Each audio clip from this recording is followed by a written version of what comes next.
Buenas noches, amados hermanos, en el nombre de nuestro Señor Jesucristo.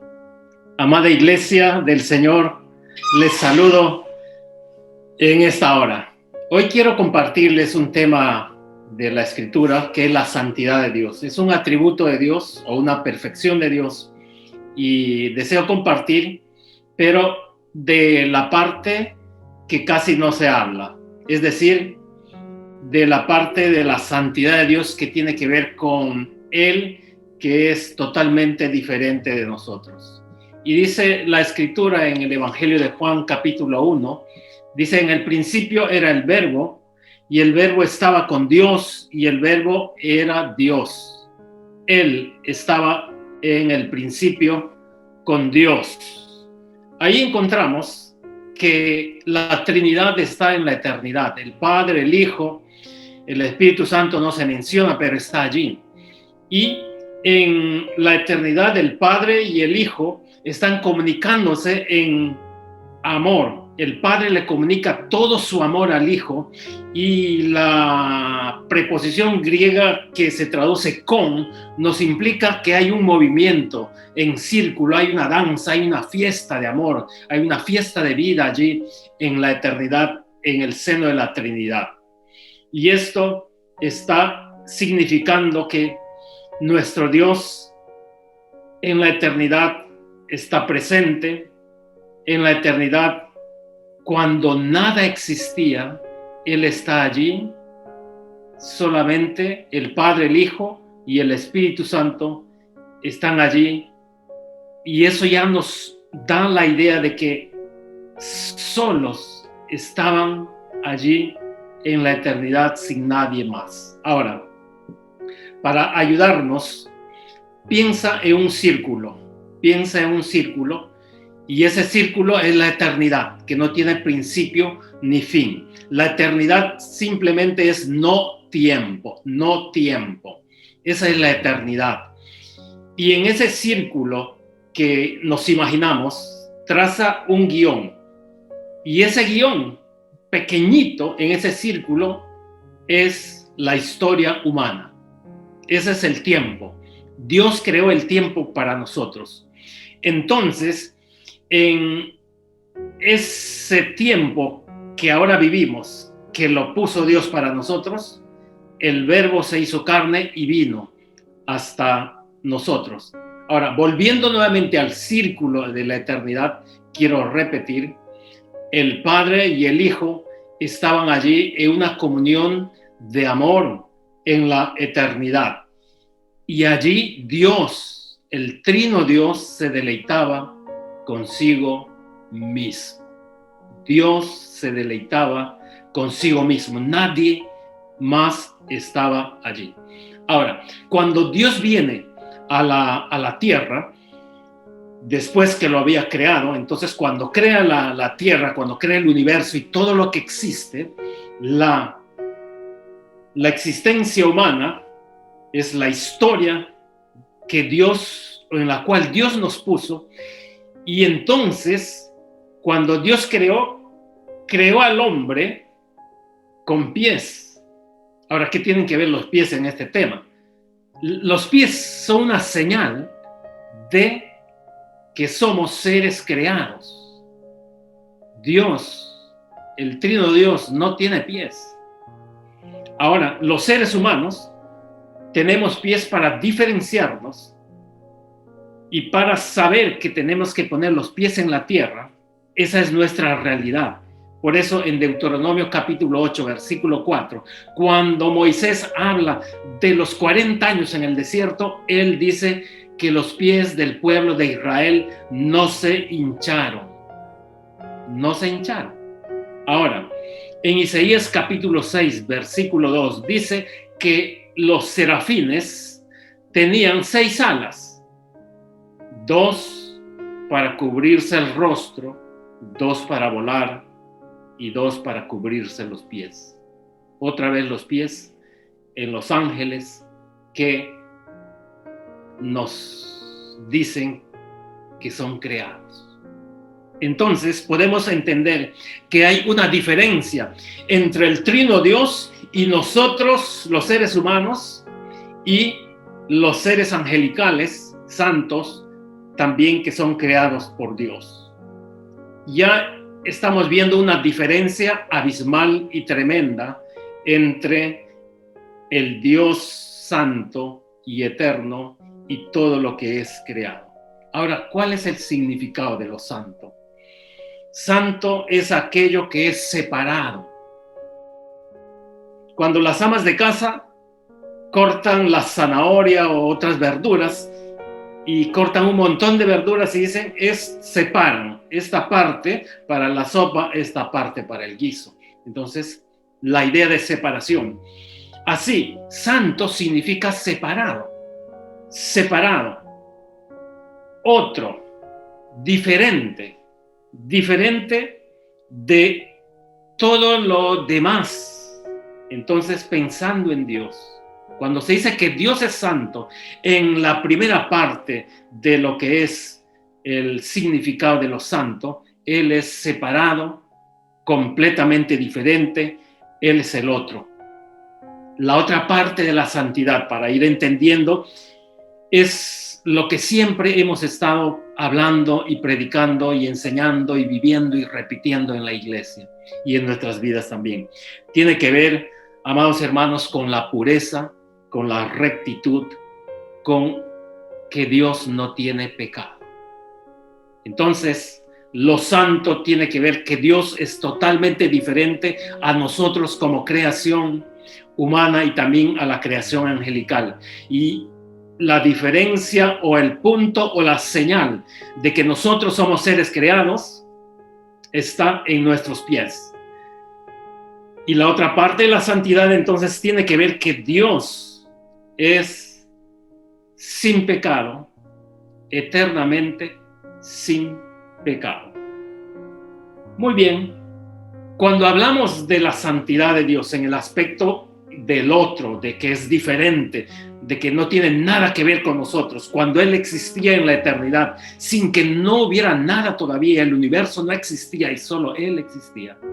Estamos hablando de su trascendencia, estamos hablando de su magnificencia. Él es el magnífico, el perfecto, Él trasciende todo lo creado. Para entender ahora, y que es el más alto y sublime. Por eso el Salmo 92 dice, verso 1, el que habita al abrigo del Altísimo morará bajo la sombra del Omnipotente. Perdón, ese es el Salmo 91. Pero el 92 dice, bueno es alabarte, oh Jehová, y cantar salmos a tu nombre, oh Altísimo. Cuando está diciendo, oh Altísimo, se está refiriendo a su trascendencia, a su magnificencia, a que Él es diferente, a que Él es el otro, a que Él es el único, el solo, único en su especie, vamos a decir así, para entender esta idea de lo santo. Él es altísimo. Y podríamos hablar de una manera más sana sobre este punto de la santidad, es ver la santidad como un adjetivo. Cuando dice Dios es santo, está diciendo que Él es infinitamente extraordinario. Cuando decimos que Dios es santo en la Biblia, estamos diciendo que Él es eternamente extraordinario. Extraordinario en el sentido que no se parece a nada. Y solamente Él es extraordinario.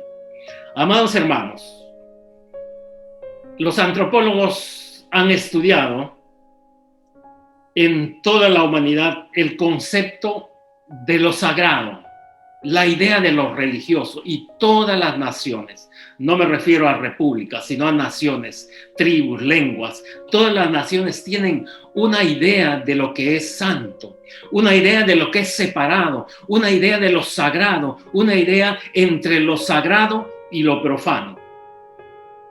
Así, podemos encontrar en el mismo Antiguo Testamento, podemos encontrar que hay una tierra santa, Podemos encontrar que hay un templo santo, podemos encontrar que hay utensilios santos, encontramos sacerdotes santos, pueblos santos, días santos, lugares santos. Igual en el mundo, en las naciones, ellos tienen sus ideas de lo que es santo, ellos tienen sus lugares santos, ellos tienen sus templos santos donde ellos van a adorar a quien ellos creen.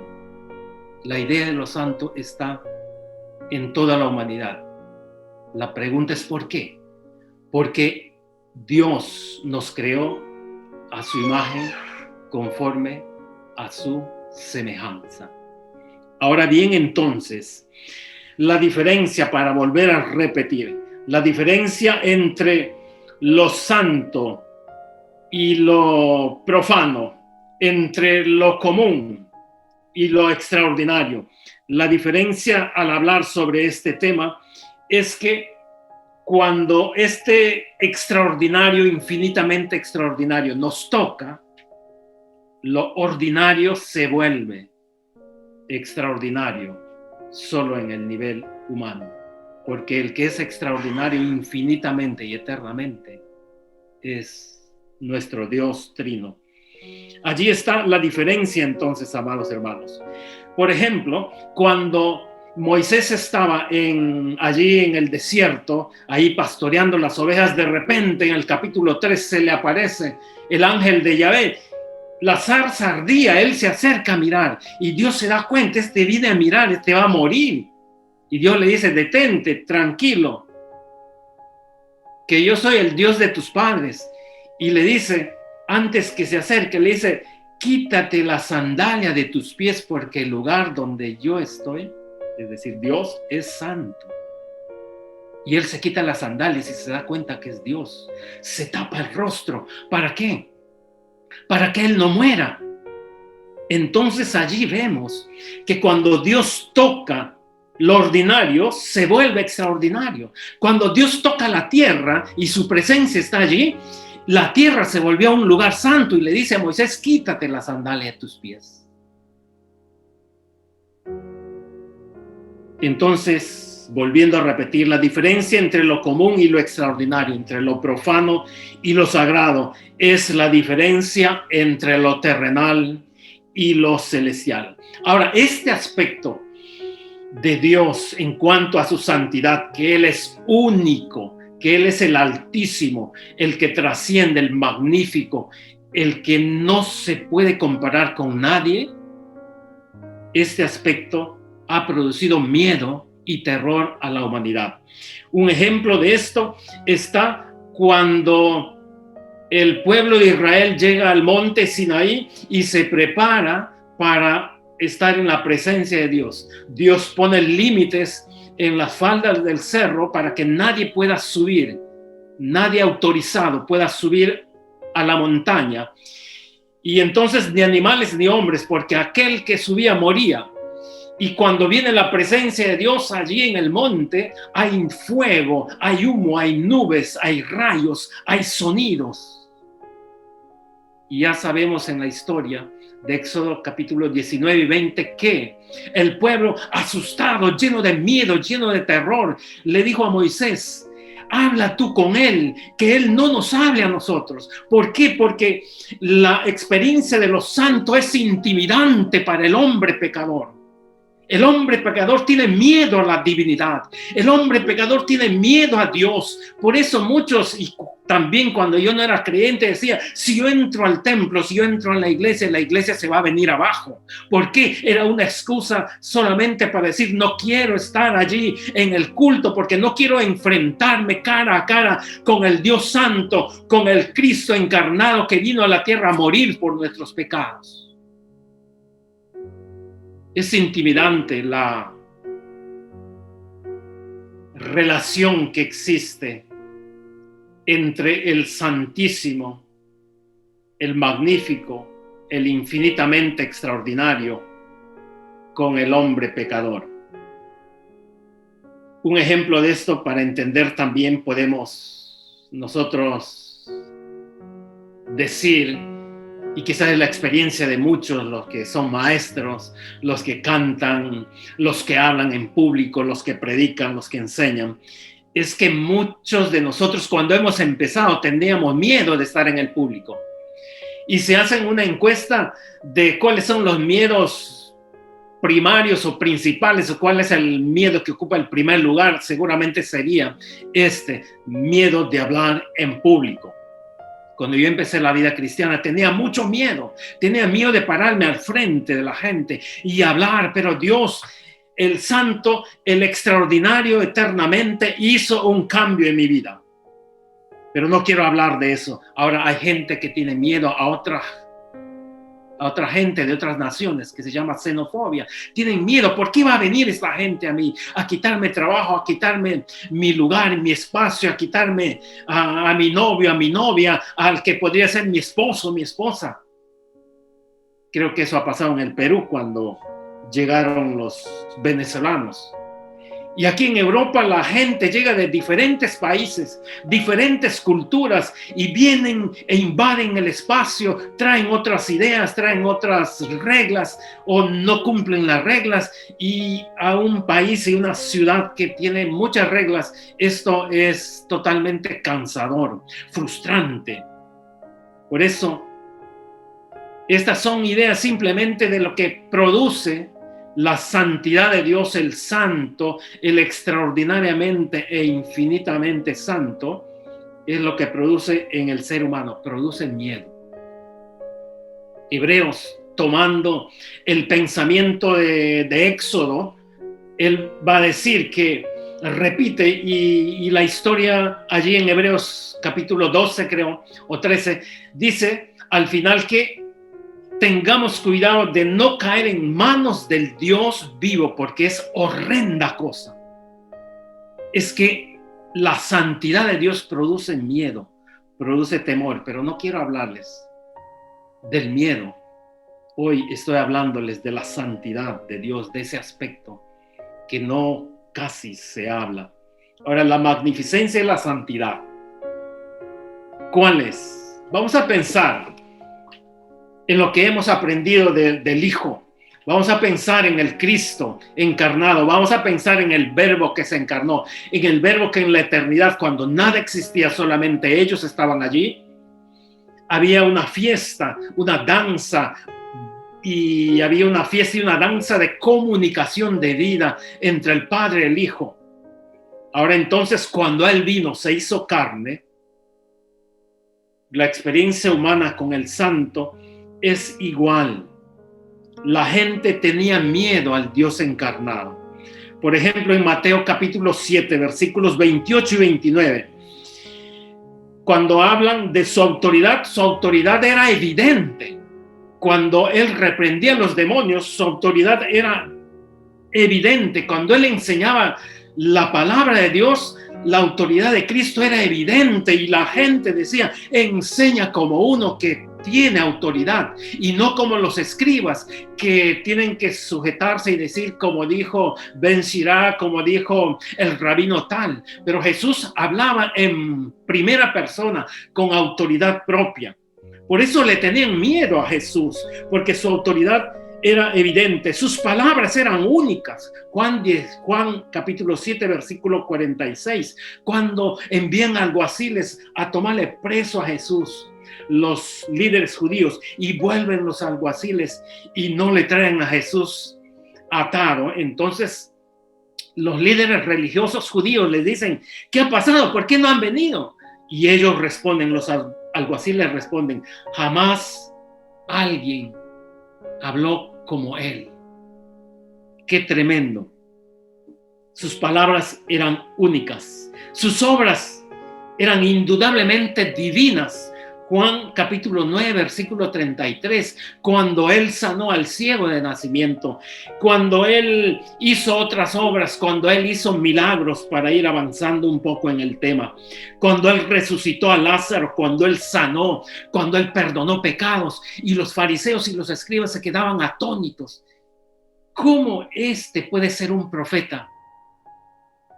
Si fuera profeta, sabría quién le está tocando o quién está alrededor de él. Ellos se quedaban pasmados y Jesús, el Señor Jesucristo, el Dios vivo y encarnado, que conocía sus pensamientos, entonces les confrontaba directamente para que vean que el Hijo del Hombre tiene autoridad y conoce con quién está tratando. Él sanaba, él echaba fuera demonios, él liberaba, él perdonaba pecados, etcétera, etcétera. Su sabiduría era sobrehumana. Ya lo mencioné, él sabía todo. Las palabras que él decía no eran sus palabras, sino eran las palabras del Padre. Y nadie podía resistir a esa sabiduría. Ahí en Mateo capítulo 22, versículo 46, encontramos que el Señor Jesucristo estaba hablando fuertemente a los fariseos y a los escribas y le decía: ay de ustedes, fariseos y escribas, hipócritas, por esto, porque van a las casas de las viudas y oran allí y hacen excusa y hacen oraciones. Ay de ustedes, fariseos y escribas, hipócritas, que están vestidos de lo más lindo, de lo más bonito, pero son como sepulcros blanqueados. Es decir, cuando la gente peregrinaba hacia Jerusalén, los que vivían en Jerusalén limpiaban y pintaban los sepulcros para que sepan que ya están llegando a Jerusalén. Y así como era hermoso esos sepulcros por fuera, pero adentro habían solo huesos, había putrefacción. Entonces el Señor Jesucristo usa esa figura para decirle a ellos que son como los sepulcros, limpio por fuera, pero por dentro están podridos. Ellos no podían soportar cuando Jesús les hablaba, les desafió. El desafío de Jesús para los fariseos era impresionante y directo. Era impresionante y directo. Su veracidad era incuestionable. Juan capítulo 18, versículo 23. Ahí el sacerdote le dice: está siendo juzgado Jesús. El Santísimo, el único, el extraordinario está siendo juzgado. Y le dice: ¿quién eres tú? Le dice: eres tú el Mesías, eres tú el Hijo de Dios. Y cuando Jesús responde, entonces le dan un lapo, no sé si dos, pero le golpean a él, le golpean. Y entonces él responde: porque digo la verdad. ¿Me golpeas? Su veracidad era incuestionable. Su veracidad, su presencia, su inteligencia, su sabiduría, su poder producía, amada iglesia, producía miedo, producía incomodidad. Por eso cuando predicamos el evangelio de nuestro Señor Jesucristo, a la gente tiene diferentes reacciones. El que es humilde va a decir: sí, soy pecador. El que es orgulloso va a decir: no, yo soy ateo, gracias a Dios. No, yo no creo en Dios, yo tengo mi Dios. Y algunos han dicho que la religión es el opio del pueblo, pero eso ya pasó. Y sí, realmente la religión es el opio del pueblo, pero la vida cristiana, Jesucristo, el evangelio, no es una religión, es una comunión, es una relación de dos a dos, de uno a otro. Y por eso la comunión con nuestro Señor Jesucristo es vida, es vida. Amados hermanos, su poder es increíble. Increíble era el poder del Señor. Para repetir, él sanaba, él liberaba de demonios, él resucitó a la gente, él habló. Y cuando él hablaba, vuelvo a repetir, producía cosas que la gente no podía resistir. Algunos le alababan, como en algunos pasajes de la Escritura. Le alababan: ¿no es este el hijo del carpintero? ¿Cómo sabe letras? Y eso podemos interpretar de diferentes maneras, o de dos maneras. Uno como desprecio y otro como una alabanza. Para ir terminando, amados hermanos, yo quiero decirles que el Verbo encarnado, que la santidad del Verbo encarnado, su presencia única, su presencia y su esencia altísima, trascendente, magnífica, es que Él, cuando estuvo allí en la cruz, mostró su amor, y su amor perdonador era avergonzante para los incrédulos. Su amor perdonador para el ladrón que se arrepintió era avergonzante para todos los que estaban allí alrededor. Después que le habían insultado, después que le habían dicho: tú eres el Hijo de Dios, si eres el Hijo de Dios, bájate, sálvate a ti mismo, ¿no enseñabas esto? Él le perdona al ladrón que se arrepintió y le dice: hoy mismo estarás en el paraíso, hoy mismo. Amados hermanos, el amor perdonador del Señor es avergonzante. Y cuando el Señor viene a nuestras vidas, cuando nosotros abrimos el corazón para creer y aceptamos a Él como el Señor y Salvador de nuestras vidas, Él nos toca con su amor perdonador y nosotros, pecadores ordinarios, nos volvemos santos. Y esos santos tiene que ver que nos hacemos extraordinarios. ¿Por qué? Porque su palabra dice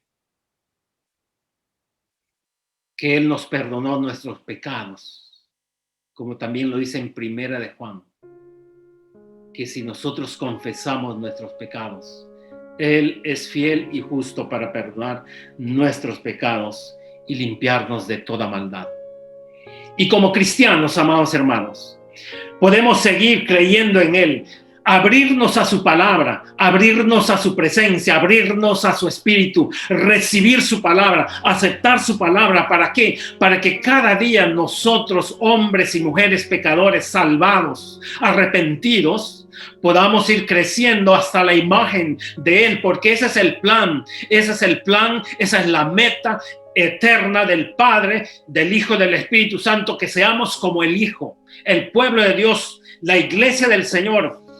Necesita ser como el Hijo. Ese es el plan de Dios. Por eso Dios ha dejado la palabra, ha dejado los recursos de la palabra, ha dejado los recursos de la oración, ha dejado los recursos de su enseñanza, las doctrinas bíblicas, para que nosotros las creamos y podamos siendo transformados o seguir siendo transformados por el Espíritu de Dios, como dice Pablo en 1 Corintios, de gloria en gloria. ¿Y eso acaso no es extraordinario? ¿Acaso eso no es extraordinario? El santo nos toca y nosotros ya no tenemos temor de muerte, temor de asustarnos y de huir. No, tenemos un temor reverente, un temor de respeto. ¿Por qué? Porque Él ya vive en nuestros corazones.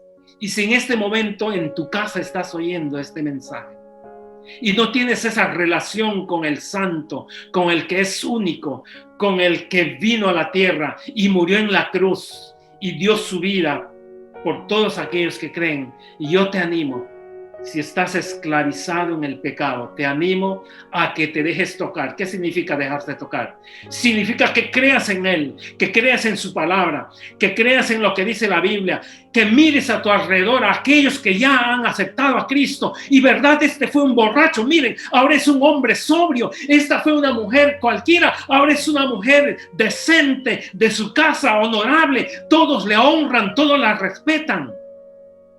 Mira a tu alrededor. Y también puedes decir: yo quiero ser como Él, yo quiero ser como ella. Acepta la palabra de Dios. Jesús murió en la cruz por tus pecados y desea salvarte.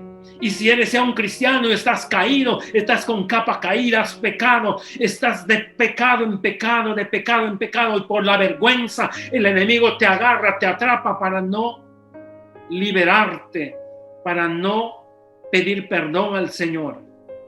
Yo te animo a que te arrepientas. Te animo a que le digas: Señor Jesús, yo pequé. Señor Jesús, yo necesito que me perdones y que restaures nuevamente mi vida. Amados hermanos, amada iglesia del Señor, para ir terminando esta experiencia con la divinidad, esta parte de la santidad que tiene que ver con que Él es eternamente extraordinario, produce terror. Pero si tú te acercas a la divinidad por medio de nuestro Señor Jesucristo. Él va a venir a tu vida y te va a quitar todo miedo. Él va a venir a tu vida y va a ayudarte y va a levantarte. Y a veces en la vida cristiana hay momentos, vas a tener experiencias con la divinidad, vas a tener experiencia con el Padre, con el Hijo, con el Espíritu Santo, vas a tener experiencias especiales en las cuales sus emociones estarán encontradas. En un momento habrá gozo y de repente habrá un quebrantamiento, porque no podemos penetrar lo impenetrable. Cuando somos cristianos y cristianas, el Padre, el Hijo, el Espíritu Santo nos permite penetrar hasta donde Él quiere, porque Él es Dios eterno. Jamás lo conoceremos de manera completa y total. Aun cuando estemos en el cielo, no podremos conocerle de manera completa y total, porque si no, Él dejaría de ser Dios. Por eso el Altísimo te invita: vuelve a los caminos del Señor, vuelve a los pies del Señor, camina con Él y ten ese gozo, esa alegría de estar en comunión con Él. Y vas a ver la bendición y el alivio que da obedecerle, la paz que tendrás al dormir, al vivir en medio de esta situación de muerte en la cual el mundo entero está viviendo. Y si estás vivo hoy, si has oído este mensaje, es porque el extraordinariamente eterno y santo y altísimo y magnífico y trascendente, el sublime, Él te está dando una oportunidad. Te animo a que puedas tú ponerte de rodillas ahí en tu casa, en donde estés, y decirle: Señor, perdóname, vuelvo a ti. Y si es la primera vez, decirle: Señor Jesucristo, moriste en la cruz, creo en ti, sálvame y sé tú a partir de este momento el Señor de mi vida. Amada Iglesia del Señor, amados amigos y amigas, que Dios le bendiga y nos siga dando de su fuerza y su poder para seguir adelante. Muchas gracias.